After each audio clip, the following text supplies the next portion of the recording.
Baik, Assalamualaikum warahmatullahi wabarakatuh. Perkenalkan saya Fadila Derimban, NIM 25046095 dari Perguruan Studi Pendidikan Sejarah. Nah, pada presentasi kali ini saya akan menjelaskan atau memaparkan materi tentang peran dan pemanfaatan teknologi informasi dan komunikasi TIK dalam pendidikan. Nah, khususnya kajian ini terhadap e-learning dan blended learning. Nah, khususnya yang berkaitan dengan e-learning dengan blended learning. Kan kita sudah mengetahui bahwa perkembangan teknologi ini semakin berkembang pesat setelah membawa banyak perubahan dalam berbagai bidang kehidupan. Nah, termasuk dalam bidang pendidikan. Nah, saat ini proses belajar tidak lagi terbatas pada ruang kelas dan waktu tertentu. Dengan adanya TIK itu, peserta didik tidak harus selalu belajar di ruang kelas, tetapi kita juga bisa mengakses berbagai sumber belajar melalui internet seperti artikel atau video pembelajaran, jurnal maupun aplikasi pendidikan. Nah, hal ini kan dapat membuat proses pembelajaran itu menjadi lebih mudah serta hemat waktu juga dan lebih fleksibel.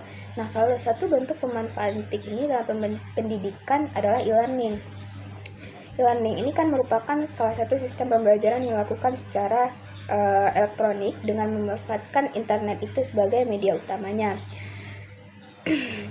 Nah, dalam learning, guru dan siswa ini dapat berinteraksi melalui berbagai platform media pembelajaran tanpa harus berada di tempat yang sama. Nah, melalui sistem ini, materi dan tugas serta evaluasi pembelajaran ini dapat diberikan secara daring. Nah, keunggulan dari e-learning ini adalah memberikan kemudahan akses belajar kapan saja dan di mana saja. Nah, selain itu, siswa ini kan juga dapat belajar sesuai dengan kecepatan dan kemampuan mereka masing-masing. Nah, namun e-learning ini juga memiliki kendalanya. Tidak semua peserta didik itu dapat memiliki akses internet yang memadai.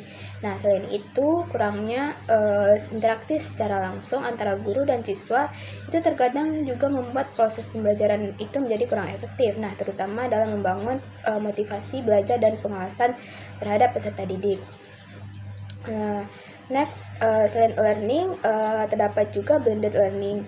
Nah, blended learning ini merupakan model pembelajaran yang menggabungkan antara pembelajaran tatap muka dengan pembelajaran daring. Nah, kenapa model ini dianggap menjadi lebih efektif? Karena mengkombinasikan kelebihan dari kedua metode tersebut. Nah, dalam pembelajaran tatap muka, guru itu memang dapat menjelaskan materi secara langsung dan melakukan interaksi yang lebih intensif dengan siswanya. Nah, sementara itu pembelajaran daring ini memberikan fleksibilitas dalam mengakses materi dan mengerjakan tugas.